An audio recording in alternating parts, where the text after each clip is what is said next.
കരുണയുടെ അവസാന മണിക്കൂർ 55 ഗർഭഛിദ്രത്തിനെതിരെ മുന്നറിയിപ്പ്. കുഞ്ഞുമക്കളെ, ലോകമെങ്ങും വർദ്ധിച്ചു വരുന്ന ഗർഭഛിദ്രത്തെ ഓർത്ത് ഞാൻ വളരെയധികം സങ്കടപ്പെടുന്നു. അബോർഷൻ എന്ന പാപം സ്വർഗത്തെ കരയിപ്പിക്കുന്നു.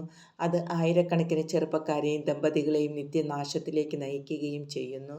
അബോർഷൻ നടത്താൻ തീരുമാനിക്കുന്ന ദമ്പതികളുടെ ആത്മാവ് അന്ധകാരത്തിലാണ്. അബോർഷൻ നടത്താൻ സഹായിക്കുന്ന ഡോക്ടർമാരുടെയും നഴ്സുമാരുടെയും ഗർഭഛിദ്രം നടത്തുന്ന മറ്റെല്ലാവരുടെയും ആത്മാക്കളും അപ്രകാരം തന്നെ അന്ധകാരപൂർണമാണ്. ഈ പാതകത്തിന് അവരെല്ലാവരും ദൈവത്തിൻ്റെ മുൻപിൽ ഒരേപോലെ ഉത്തരവാദികളാണ്. അനുതപിക്കുന്നില്ലെങ്കിൽ നിത്യതയിലേക്ക് പ്രവേശിക്കുന്ന നിമിഷത്തിൽ അവർ എന്നേക്കും നഷ്ടപ്പെട്ടവരായിത്തീരും എന്ന വലിയ അപകട സാധ്യത അവർക്കുണ്ട്. അബോർഷൻ നടത്തുന്ന ഒരു സ്ത്രീ തൻ്റെ ഉദരത്തെ ഒരു ശവക്കല്ലറയാക്കുന്നു. തൻ്റെ ആത്മാവിനെയും മനസാക്ഷിയെയും കളങ്കിതമാക്കുന്നു. തന്നെ നിശബ്ദമായിരിക്കുന്ന ദൈവത്തിൻ്റെ ആത്മാവിനെ അവിടെ നിന്ന് ആട്ടിപ്പായിക്കുകയും ചെയ്യുന്നു.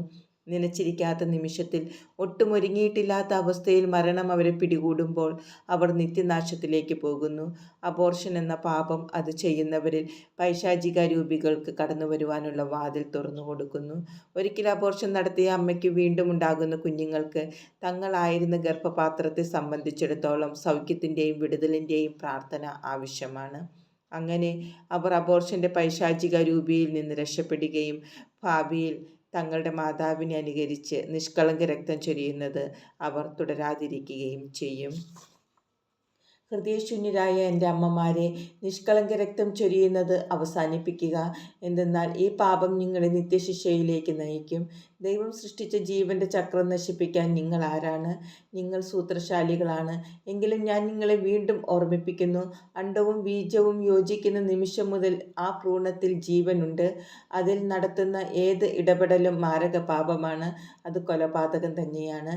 ഇന്ന് ആ പാപം ചെയ്യുന്ന അമ്മമാരുടെയും അതിന് സഹായിക്കുന്ന ഡോക്ടർമാരുടെയും നഴ്സുമാരുടെയും മറ്റെല്ലാവരുടെയും മനസാക്ഷി തന്നെയായിരിക്കും നാളെ നിത്യതയിലേക്ക് പ്രവേശിക്കുന്ന നിമിഷത്തിൽ അവരുടെ നിർദ്ദയനായ ന്യായാധിപനും.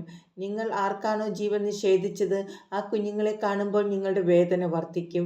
എങ്കിലും ഞാൻ അനുതപിക്കുന്ന പാപികളെ സ്നേഹിക്കുന്നു. ഇനിയും അനുതപിക്കാത്തവർ എന്നെ വേദനിപ്പിക്കുകയും വ്രണപ്പെടുത്തുകയും ചെയ്യുന്നുവെങ്കിലും അവർക്കായി ഞാൻ കാത്തിരിക്കുകയും ചെയ്യുന്നു.